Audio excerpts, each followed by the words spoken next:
Hey guys, my name is Mark from Jazz Guitar Lessons, and welcome to this short YouTube clip where I want to give you pro tips and finally probably a dilemma that a lot of jazz players or beginning jazz players have, which is scales versus arpeggio. What I want to do is basically go over both approaches, determine some of the pros and cons, and then I'll give you my ultimate bonus secret, the solution to making effective use of scales and arpeggios and of that sort of pull and dilemma. So let's get going. First off, let's start with arpeggios, because I see a lot of guitarists getting into the spirit of jazz improv will say, well, if I have a progression like the 2, 5, 1 and the key of C major, if I just learn the notes of the arpeggio, say that's a D minor, D, F, A, C, and then I learn my G, so G, B, D, F, G, B, D, F.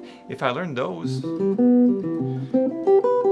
then it means I can be absolutely correct in terms of improvising over the chord changes, meaning I'm always playing notes that are within the chord, and therefore my approach means I'm always correctly outlining the changes. This is truth. This is just only partially the truth, and I'll expose some of the reasons why. So let's start with the pros of this approach, which I think guitarists love the arpeggios. I read, online forums and Facebook, and there's an ongoing, quagmire, where people say, no, arpeggios are superior, scales are superior. I'm like, well, let's talk about arpeggios for a minute. What I love about arpeggios is that they're really visual. In my mind, I can go D, F, A, C, and I see this sort of shape in my mind. People play it with the index, right? People have all sorts of ways to do these four notes, and it's really easy to spot the notes on the fretboard almost as if there's little lights bringing on in each fret going, oh, those are the notes that are good for the current chord. So the pros is very visual. The other pro is that it gives rise to interesting intervals. One of the ways I like to do an arpeggio like this is to displace the one note. So people will say, yeah, from 1, 3, 5, 7, I can also go 1, 3, 5, 7, 9, and I can just play on upper extensions. What I like to do, even before doing upper extensions, is doing 1, 3, 5, 7, right? 1, 3, 5, 7. But taking that D note, one of my favorite fingerings, by the way, starting with the pinky on the D minor, I do the D note an octave up. So I still do D, F, A, C, but I do D, F, A, C, D. So arpeggios like this give rise to these like wide interval. Think of between this and this, there's actually the interval of a sixth, so it's a descending major sixth. So arpeggios give all these beautiful possibilities. So yes, you are actually playing chord tones.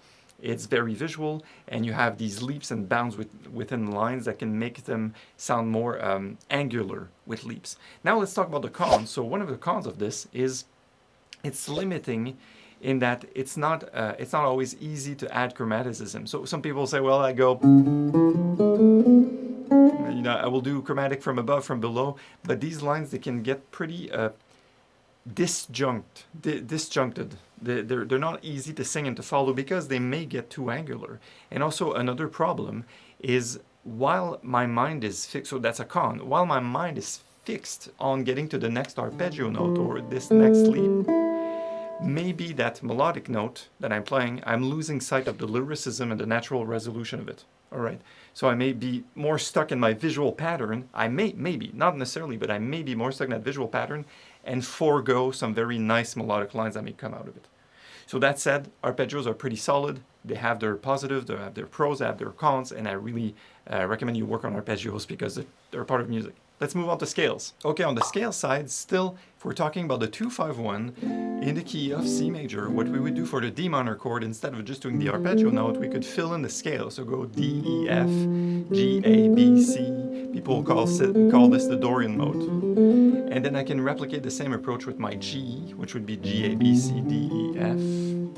Call this Mixolydian, and then C major.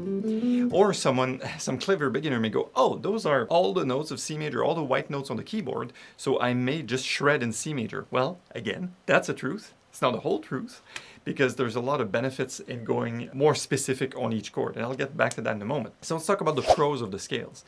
So the first pro of the scale for me is that it's very natural and very lyrical. It's easy to sing a line if it moves by scale steps.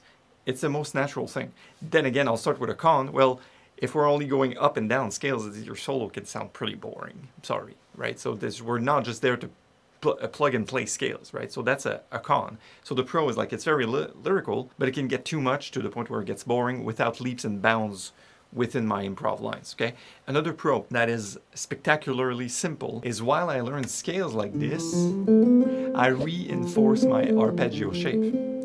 So one reinforces the other. That's beautiful. Another pro of scales is that it becomes easier to add chromaticism in between, saying I have these 7 notes, and I know the chromatic scale, all the notes on the fretboard, I have 12. So now I could add some of these 5 notes.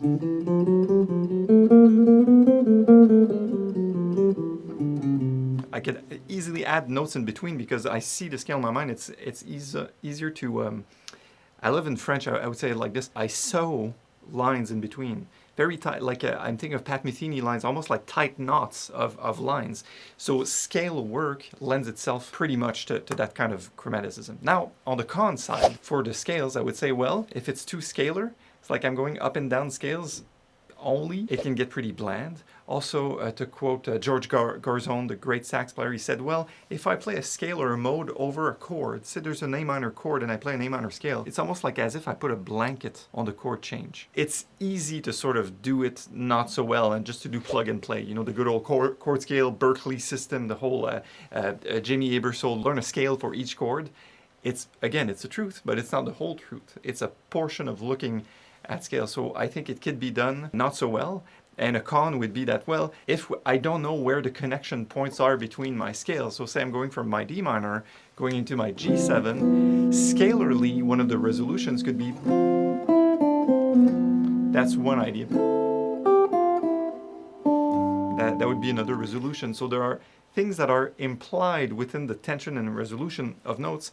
And if I just skim over it and just plug and play my scales, pretty much the same phenomenon as playing my arpeggios, bland arpeggios, it will happen. I will miss out on the lyricism and resolutions of lines. So there's a lot of cons to just practicing scales, and they're harder in a way because there's more notes. Instead of 4 to an arpeggio, I gotta play 7 notes to define the same scale, to put a blanket on my chords. But then I can do my chromaticism, which is a pretty good approach, right? So there's all these pros and cons. And now let's move on to the secret. All right, you're ready? That's the concluding part of the video, the summary. I'll tell you what I do, what I did, what I do with my students. You ready? Drum roll. It's not scales or arpeggios. It's scales and arpeggio. Write that in big bold letters right on your practice wall. And they're both really, really relevant and important. There's no reason to argue that scales are more important so that I will completely neglect practicing arpeggios, and vice versa. I'm not saying, wow, arpeggios are so important and scales are stupid, I'm not ever doing scales. Like, no, they're both tools. They both have their pros and cons, but they're both part of the vocabulary. So learn both. Okay, that's the end of the dilemma. There's no dilemma. They're just tools. And while I have you here, please like and subscribe to this video for more. We're starting to publish a lot of shorts. And of course, you can find a link in the description to join the free community and or to get on a free call with me to talk about the Jazz Guitar Accelerator, which is my coaching program, which has yielded tremendous results in the past three or so years. That said, I want to get back to a little anecdote that I use in my coaching now, which is about cheese. Yeah, Swiss cheese.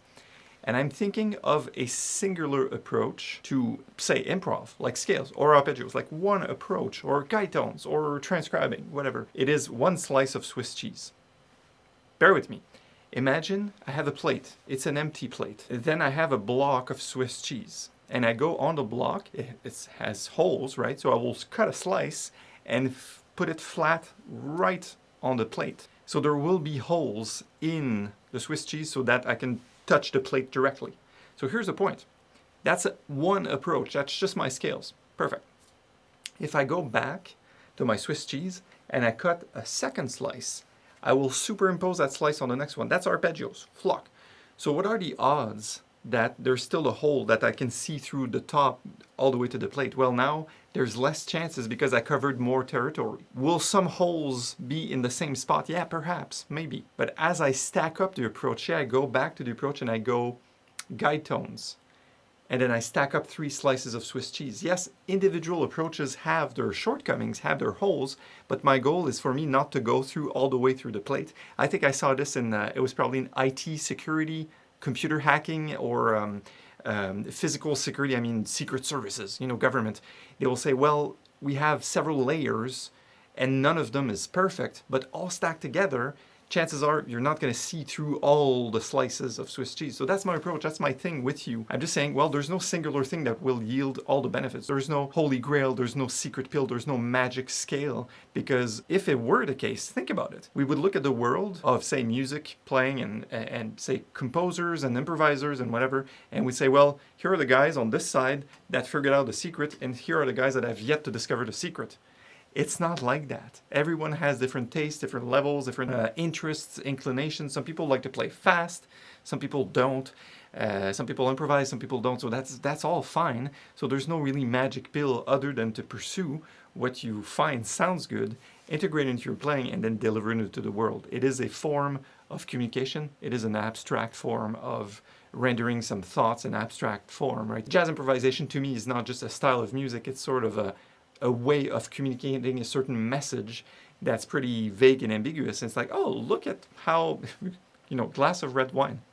Look at that, how Coltrane decided to negotiate these changes on this tune. Isn't that interesting? So to me, that's more what it's about. That said, I will let you go, guys. Please don't forget to like and subscribe here. It's totally free of charge, and it can change your playing and your approach forever. Again, I'm Marc from jazzguitarists.net. I will see you on this YouTube channel and on the website and blog for hundreds, thousands of free lessons, jazzguitarlessons.net/blog. See you next time. Take care.